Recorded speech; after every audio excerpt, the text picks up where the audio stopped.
Go Ask Alice, June 13th. Hooray! School is out, but I'm kind of sad too. June 15th. Beth fixed me up with a boy named Sammy Green. He was incredibly proper and polite to my parents, which made them like him.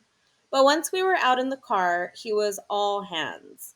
Parents really are a poor judge of character. Sometimes I wonder how they made it to the age they are. Anyway, the whole night was really stupid. Sam wouldn't even let me watch the movie in peace. Besides, it turned out to be such a dirty film that Beth and I stayed in the ladies' room for a long time after it was over. We were both too self conscious to come out, but since we couldn't spend the night in there, we finally made our grand entrance into the lobby pretending that nothing had ever happened. The boys tried to discuss the movie, but we both ignored them, and it too. June 18th. Today I received the ghastly news that Beth is going to have to go to summer camp for 6 weeks. Her folks are going to Europe, so they've made arrangements for her at an all Jewish camp.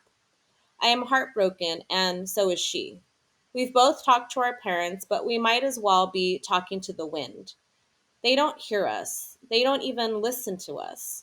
I guess I'll go spend the summer with Gran as I planned. But even that doesn't seem to hold much interest anymore. June 23rd. Beth and I have only 2 more days together. Our parting is almost like looking forward to a death. It seems that I have known her always for she understands me. I must admit that there were even times when her mother arranged dates for her that I was jealous of the boys. I hope it's not strange for a girl to feel that way about another girl. Oh, I hope not.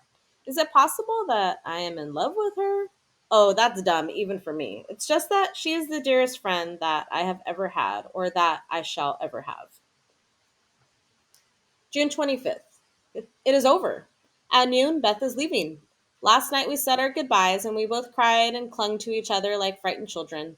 Beth is as alone as I am. Her mother is a screamer and tells her she's being childish and silly. At least mom and dad are sympathetic and understanding how lonely I'm going to be. In fact, mother took me shopping and let me spend $5 on a little solid gold necklace with a personal inscription engraved inside. And dad has told me I can make 2 long distance calls to her. That's pretty decent and thoughtful of them. I guess I'm lucky. July 2nd. Dear Diary, I'm at Grants and I have never been more bored in my life.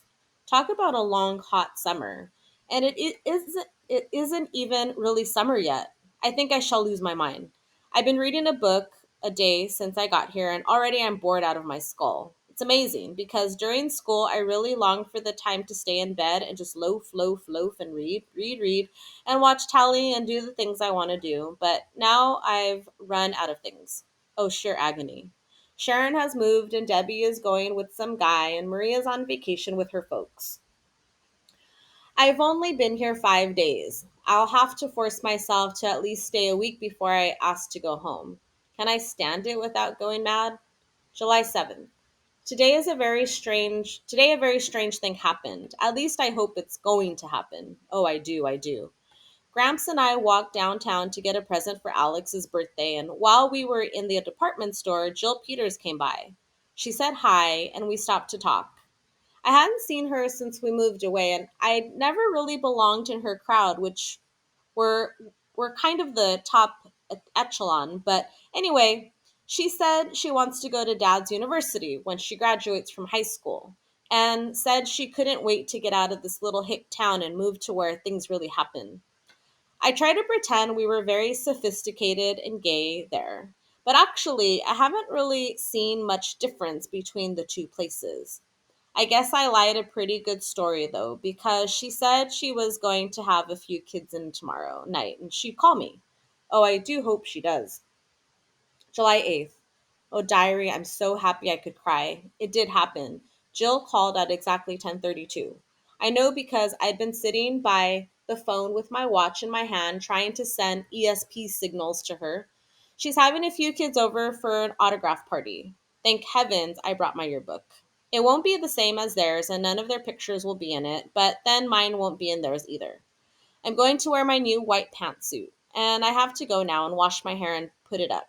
It's really getting long, long, long. But if I put it up on orange juice cans, I can make it have just the right amount of body and a nice large curl on the bottom.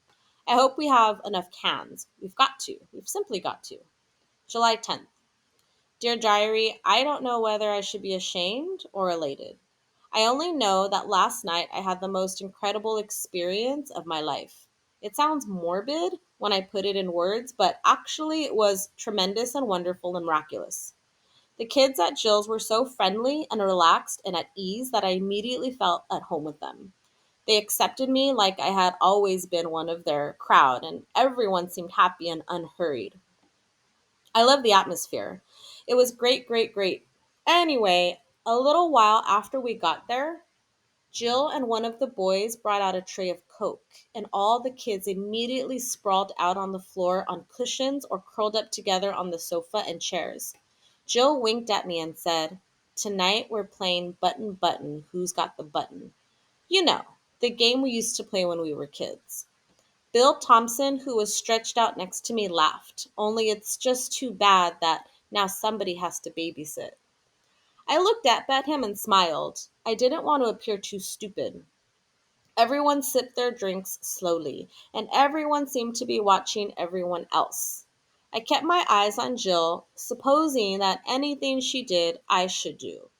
Suddenly, I began to feel something strange inside myself like a storm. I remember that two or three records had played since we had had the drinks, and now everyone was beginning to look at me. The palms of my hands were sweating, and I could feel droplets of moisture on my scalp at the back of my neck. The room seemed unusually quiet, and as Jill got up to close the window shades completely, I thought, they're trying to poison me. Why? Why would they try to poison me? My whole body was tense at every muscle, and a feeling of weird apprehension swept over me, strangled me, suffocated me. When I opened my eyes, I realized that it was just Bill who had put his arm around my shoulder. "Lucky you," he was saying in a slow motion record on the wrong speed voice. "But don't worry, I'll babysit you. This'll be a good trip. Come on, relax, enjoy it, enjoy it." He caressed my neck and face tenderly and said, "Honestly, I won't let anything bad happen to you." Suddenly, he seemed to be repeating himself over and over like a slow motion echo chamber. I started laughing, wildly, hysterically. It struck me as the funniest, most absurd thing I had ever heard. Then I noticed the strange shifting patterns on the ceiling. Bill pulled me down, and my head rested in his lap as I watched the pattern change to swirling colors. Great fields of reds, blues, and yellows. I tried to share the beauty with the others, but my words came out soggy, wet, and dripping of tasting of color. I pulled myself up and began walking, feeling a slight chill which crept inside as well as outside my body. I wanted to tell Bill, but all I could do was laugh. Soon, whole trains of thought started to appear between each word. I had found the perfect and true and original language used by Adam and Eve. But when I tried to explain the words I used, I had a little to do with my thinking. I was losing it. It was slipping out of my grasp, this wonderful and priceless and true thing which must be saved for posterity. I felt terrible. And finally, I couldn't talk at all and slumped back onto the floor, closed my eyes, and the music began to absorb me physically. I could smell it and touch it and feel it as well as hear it. Never had anything ever been so beautiful. I was a part of every single instrument, literally a part. Each note had a character, shape, and color all its very own and seemed to be entirely separate from the rest of the score so that I could consider its relationship to the whole composition. Before the next note sounded, my mind possessed the wisdoms of the ages, and there were no words adequate to describe them. I looked at a magazine on the table, and I could see it in 100 dimensions. It was so beautiful, I could not stand the sight of it and closed my eyes. Immediately, I was floating into another sphere, another world, another state. Things rushed away from me and at me, taking my breath away like a drop in a fast elevator. I couldn't tell what was real and what was unreal. Was I the table or the book or the music, or was I part of all of them? But it didn't really matter. For whatever I was wonderful.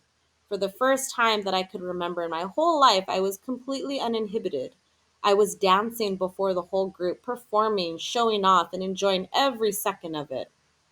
My senses were so up that I could hear someone breathing in the house next door, and I could smell someone miles away making orange and red and green ribbed jello. After what seemed eternities, I began to come down and the party started breaking up. I sort of asked Jill what happened, and she said that 10 out of the 14 bottles of Coke had LSD in them. And button, no one knew just who would wind up with them. Wow, am I glad I was one of the lucky ones. Gramps' house was dark when we got home, and Jill helped me to my room, out of my clothes, and into bed, and I drifted off into a seasick type of sleep, wrapped in a general sense of well being, except for a slight headache that probably was the result of long and intense laughing. It was fun. It was ecstatic. It was glorious. But I don't think I'll ever try it again. I've heard too many frightening stories about drugs. Now that I think back, I should have known what was happening. Any dum dum should have known. But I thought the whole party was so strange and exciting that I guess I just wasn't listening, or maybe I didn't want to listen. I'd have been scared to death if I'd known. So I'm glad they did it to me because now I can feel free and honest and virtuous about not having made the decision myself. And besides, the whole experience is over and past, and I'll never think of it again.